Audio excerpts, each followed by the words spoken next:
Le Fils de l'homme a été rendu parfait par les souffrances. Comment? Quelles ont été ces souffrances? Je ne parle pas de ces souffrances physiques. Ces souffrances physiques n'ont été que le chemin et le moyen par lesquels l'ennemi a essayé d'atteindre son âme.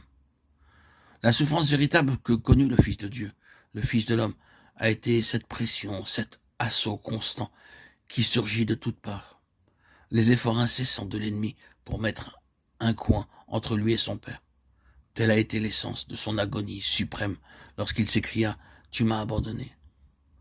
Je ne crois pas, et je suis certain que vous non plus, vous ne croyez pas, que son cri dans le jardin, s'il est possible que cette coupe s'éloigne de moi, était le cri d'un homme qui n'était pas préparé à mourir le genre de mort qu'il affrontait.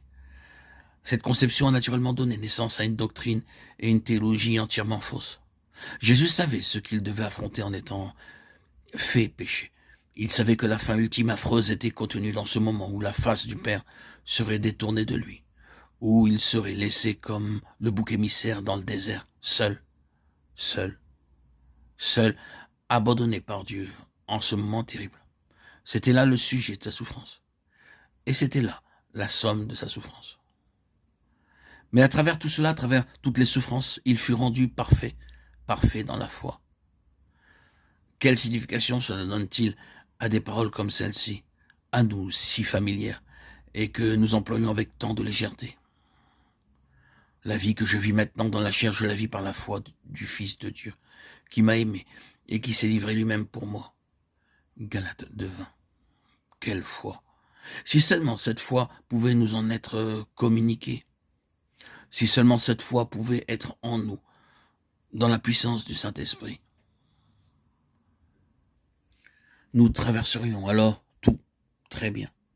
Je vis par la foi du Fils de Dieu, éprouvé, assailli au dernier degré et triomphant. Je suis heureux que la fin de l'histoire n'ait pas été sur la note de l'abandon de Dieu, mais sur la note du triomphe. Père, je remets mon esprit entre tes mains. Tout est accompli, c'est la victoire. C'est la loi rendue parfaite par la souffrance et rendue complète par l'obéissance.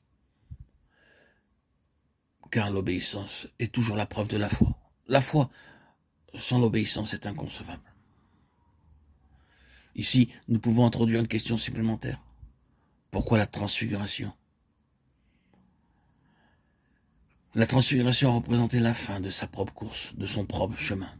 Il avait marché le long de la route de l'épreuve et de la tentation, la route de l'entière consécration au Père. En ce qui le concernait, personnellement, il ne devait plus aller plus loin. Il avait été obéissant. C'était la fin de la route pour lui. La gloire pouvait venir maintenant. Pour lui, il y a la gloire, la transfiguration. Un homme qui a marché tout le chemin avec Dieu dans l'obéissance de la foi a été glorifié. Mais quant au reste, c'est-à-dire en ce qui nous concerne, à savoir notre part en cela, il a quitté cette gloire-là, et en échange de la joie qui lui était réservée, il a souffert la croix. Hébreux 12:2. Il a pris notre place, afin de nous amener à la sienne, à la gloire, conduire à la gloire beaucoup de fils. Hébreux 2:10. Et il a ainsi été rendu parfait par les souffrances. Un homme glorifié par la foi pour l'homme, rien, indépendamment de nous,